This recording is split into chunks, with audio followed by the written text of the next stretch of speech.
Magandang umaga po sa inyong lahat. Kwento ng isang tindera ng pandesal, isang retiradong bus driver at isang namamasura ang tampok sa ating programa ngayong araw. Una sa kanila si Aling Seli na itinuring na libangan at ehersisyo ang paghahanap buhay.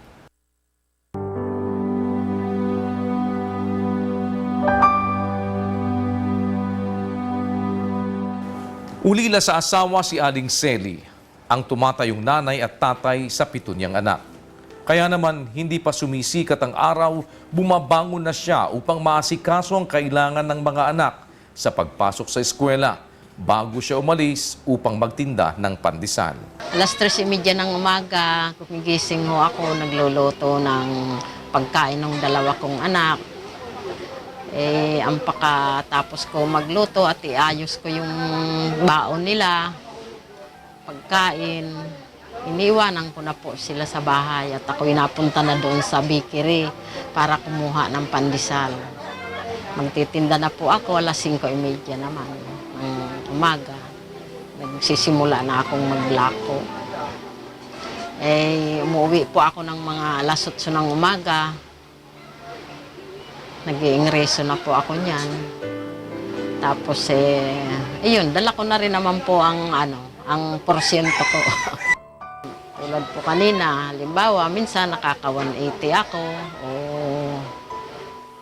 minsan lang po nakaka 200. Isang taon na ring nagtitinda si Aling Seli. At sa bawat 500 pisong halaga ng pandesal na kanyang naibebenta, 100 piso ang kita niya. Simula po kami sa pagtitinda ng mga sibuyas, bawang, kamatis, lahat ng panrikado.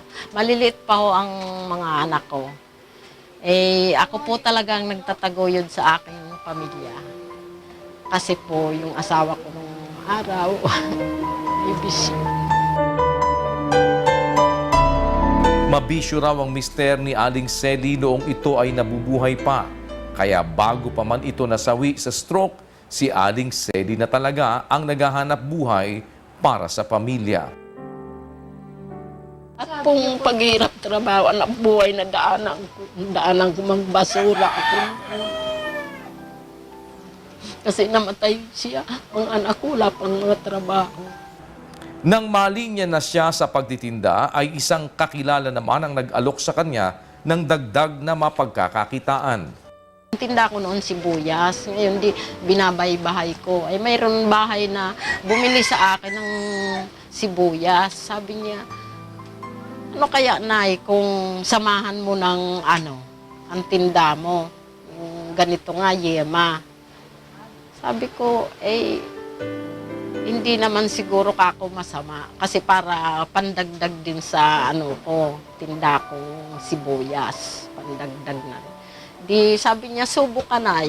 Sabi ko, sige, kung ano ba, walang bayad. Sabi niya, muna, aning angkat.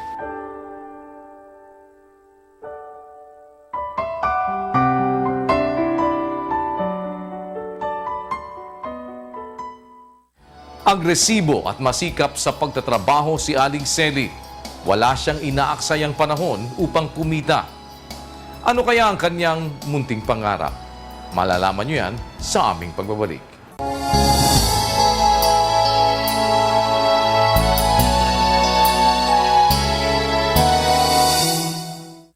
Noon pa man ay ayaw ni Aling Seli na mapabayaan ang kanyang mga anak kahit na hati ang kanyang oras sa paghahanap buhay at pag-aalaga sa mga ito. Nakita kasi niya noon sa kanyang mga magulang sa Bicol ang pagiging masipag ng mga ito kahit na sa pagtatanim lamang ng kamote sila umaasa ng ikabubuhay. Kaya naman ngayon, sa edad na 65, habang may buhay at lakas na ibinibigay pa ang Panginoon sa kanya, ay nais ni Aling Seli na magampanan ng mahusay ang kanyang pagiging ina sa mga anak.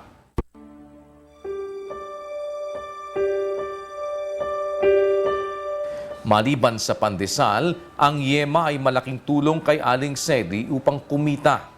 Nagsimula siya sa 20 balot Ngayon ay nakakaubos na siya ng 100 balot sa loob lamang ng 2 araw. Sa pagsusuma ni Aling Selly, maaari siyang kumita ng 500 piso sa pagtitinda ng yema.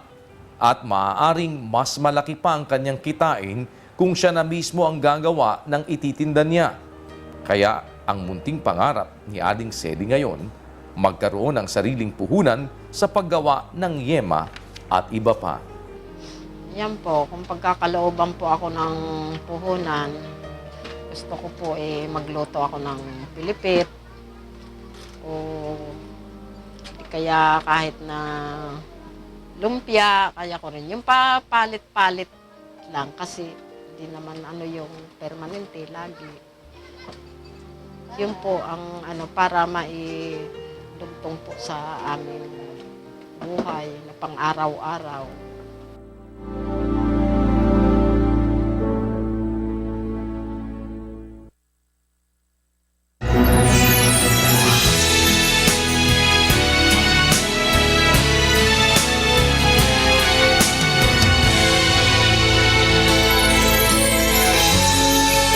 Piling po natin si Nanay Arcely at saka ang kanyang anak. At sa pagkakataon nga pong ito, Nanay Selly, nandito ang inyo pong hiniling kay Kuya Daniel sa munting pangarap na pwedeng pag-umpisahan ninyong muli ng panibagong mapagkakakitaan. Sige po, Nanay Selly, ano po ang masasabi ninyo? Ako po nagpapasalamat po ng maraming salamat kay Kuya Daniel po at kay Brother Eli na ako po pinagkalooban niya ng aking hiling na munting pangarap po sa aking paghahanap buhay. Nagpapasalamat po ako sa lahat po. Maraming salamat po sa Diyos.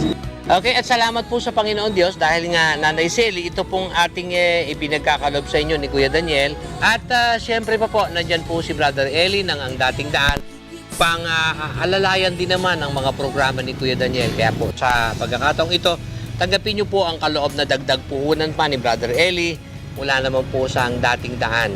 Sige po, ano pong masasabi niyo kay Brother Eli? Maraming salamat po, Brother Eli and Brother Daniel, sa tulong niyo po sa akin na hindi ko po wala po akong maitutumba sa inyo kundi ang pagpapasalamat sa Diyos sa akin pong hanap buhay. Malaki pong tulong ito sa amin pamilya.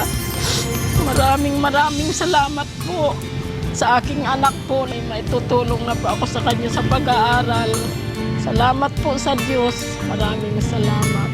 Ang lagi po nating panawagan sa ating mga kababayan na medyo kapos sa buhay, huwag po tayong mawalan ng pag-asa. Una sa lahat, lagi nating pagtiwalaan ang malaking magagawa ng Panginoong Diyos at ang mga taong pwedeng kasangkapanin niya upang tayo abutin sa pamamagitan ng kanyang mapagpalang kamay. Gaya po ng programang Munting Pangarap ni Kuya Daniel at ni Brother Eli Soriano. Kaya po nagpapasalamat tayo. Isa na naman kababayan natin mula dito sa Kupang, Muntinlupa, ang atin pong nasaksihan na tinugon ni Kuya Daniel ang kanilang munting pangarap. Salamat po sa Diyos at maraming salamat.